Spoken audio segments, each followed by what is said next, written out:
शिव भक्त रावण दुष्ट तो था ही, लेकिन इसके साथ साथ वो एक महान पंडित भी था। लेकिन उसमें कुछ ऐसी खूबियां भी थी जिनके कारण वो महान था। ये बात भी एकदम सत्य है कि अगर रावण में कुछ बुराई न होती तो वो ईश्वर का रूप माना जाता। रावण का सबसे बड़ा दुश्मन उसका खुद का ही अहंकार था, जिसने उसका सर्वनाश किया था। ये बात सभी अच्छे से जानते हैं कि रावण लंका का राजा था जिसके 10 सिर थे, और इसी कारण लोग उसे दशानंद भी कहते थे। उनके पिता का नाम ऋषि विश्रवा और माता का नाम केकसी था। रावण बहुत ही पराक्रमी, शक्तिशाली, बलशाली, बुद्धिमान शिव भक्त था। साथ ही वो एक बहुत ही विद्वान पंडित और बहुत बड़ा ज्ञानी भी था। रावण के शासन काल में लंका का वैभव अपने चरम पर था। उसका पूरा महल सोने का बना हुआ था, जिस कारण लंका को सोने की नगरी और सोने का महल भी कहा जाता है। रावण की सबसे बड़ी बुराई थी कि वो बहुत अहंकारी था, और उसके अंदर ये अहंकार उसकी माँ और राक्षस की बेटी केकसी ने भरा था। पुत्र, मैं चाहती हूँ कि इस पूरी सृष्टि पर केवल राक्षसों का ही राज हो और देवताओं का विनाश हो। रावण, मैं जानती हूँ कि तुम भगवान शिव के परम भक्त हो और रात दिन उन्हीं की पूजा पाठ में लगे रहते हो। इसलिए क्यों न तुम भगवान शिव की तपस्या करके उन्हें लंका में रहने के लिए मना लो। एक बार वो मान गए तो फिर संसार में किसी में इतनी हिम्मत नहीं होगी कि वो तुम्हें पराजित कर सके। ठीक है माता, तो फिर मैं आज ही हिमालय पर्वत पर जाकर भगवान शिव की कठोर तपस्या करके उन्हें प्रसन्न करता हूँ। इतना कहकर रावण हिमालय पर जाने के लिए निकल गए। कई वर्षों तक हिमालय पर रावण ने शिव जी की तपस्या की, और इस दौरान वो एक एक कर अपना सिर काटकर शिवलिंग पर चढ़ा रहा था। इस तपस्या के दौरान उसने अपने 9 सिर काट दिए। फिर जब वो अपना 10वां और आखिरी सिर काटने लगा, तभी भगवान शिव उसके समक्ष प्रकट हुए। रावण, तुम्हारी इस भक्ति से मैं बहुत प्रसन्न हूँ। मांगो, तुम्हें क्या चाहिए? ओम नमः शिवाय। आज साक्षात आपके दर्शन पाकर मेरा जीवन सफल हो गया प्रभु। मेरी इच्छा है कि आप मेरे साथ लंका चलें और वहीं रहकर मुझे आपकी भक्ति और सेवा का मौका दें। हे दशानंद, पूर्व काल के कुछ कारणों हेतु देवी पार्वती लंका में नहीं जा पाएंगी, और तुम तो जानते ही हो कि शक्ति के बिना शिव अधूरे हैं। इसीलिए मैं स्वयं तुम्हारे साथ तो लंका नहीं आ सकता, लेकिन तुम्हारी इस समस्या का मेरे पास एक समाधान है। समाधान? कैसा समाधान प्रभु? हम स्वयं तो लंका नहीं आ सकते, इसलिए शिव ज्योतिर्लिंग से उत्पन्न अपना ये आत्म ज्योतिर्लिंग मैं तुम्हें प्रदान करता हूँ। ये आत्म ज्योतिर्लिंग भी मेरी उपस्थिति के ही समान है। आत्म ज्योतिर्लिंग मतलब? मैं कुछ समझा नहीं महादेव। रावण, शिव पूजा में लिंग का बहुत महत्व है। मैं तुमसे बहुत प्रसन्न हूँ, इसलिए ये आत्म ज्योतिर्लिंग मैं तुम्हें प्रदान करता हूँ। ठीक है, जैसी आपकी इच्छा प्रभु।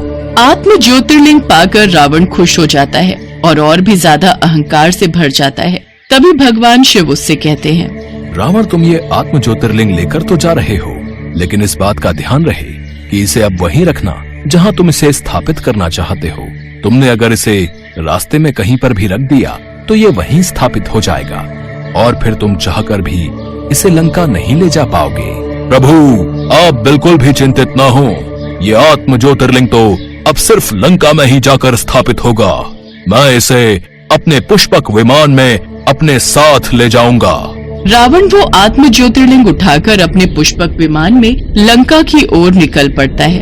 ये देख देवतागण घबरा जाते हैं और सभी देवताओं के परामर्श पर देवराज इंद्र विष्णु भगवान के पास जाते हैं। त्राहिमाम, त्राहिमाम, हे नारायण, हमारी रक्षा कीजिए। क्या बात है देवराज इंद्र, आखिर देवलोक पर ऐसा क्या संकट आ गया है जो आप चिंतित हैं? हे नारायण, रावण ने भगवान शिव की तपस्या करके उनसे आत्म ज्योतिर्लिंग प्राप्त कर लिया है और उसे लेकर अब वो लंका जा रहा है। आप तो जानते ही हैं, भोलेनाथ कभी भी अपने भक्तों को निराश नहीं करते। अगर वो आत्म ज्योतिर्लिंग लंका में स्थापित हो गया तो फिर कोई भी रावण को नहीं हरा सकता, और फिर सृष्टि पर केवल राक्षस वंश का ही राज होगा। भगवान शिव को तभी तो भोलेनाथ कहा गया है।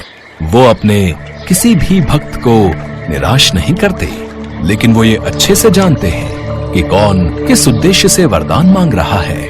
वो ये बात जानते हैं कि रावण अपने स्वार्थ के लिए ही ज्योतिर्लिंग को लंका ले जा रहा है।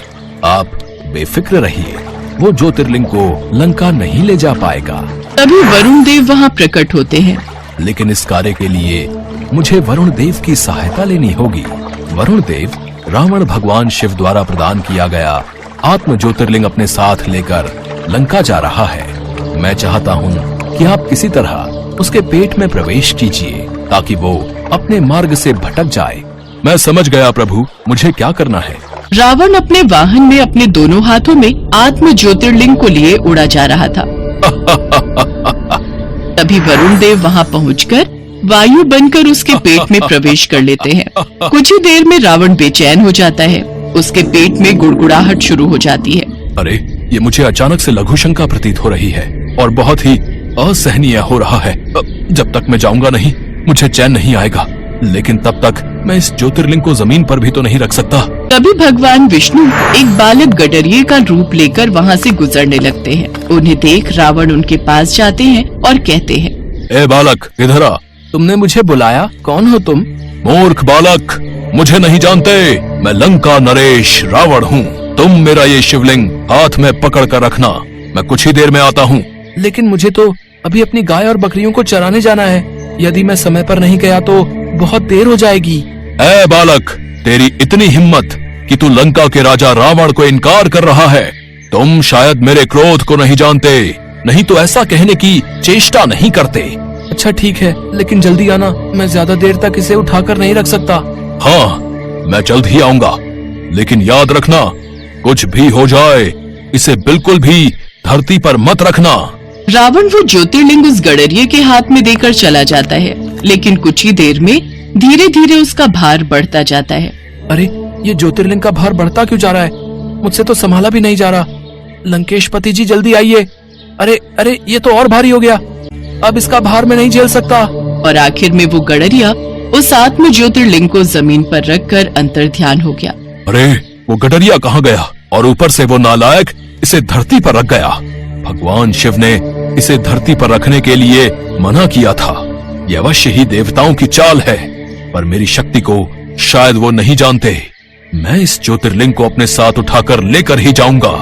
रावण उसे उठाने की बहुत कोशिश करता है, लेकिन वो आत्म ज्योतिर्लिंग उस जगह से हिल ही नहीं रहा था। काफी देर तक कोशिश करने के बाद आखिर में रावण बिना ज्योतिर्लिंग लिए ही वापस लंका लौट गया। अगर वो उस ज्योतिर्लिंग को लंका ले जाता तो वो अपने अहंकार से सारी सृष्टि को ही नष्ट कर देता।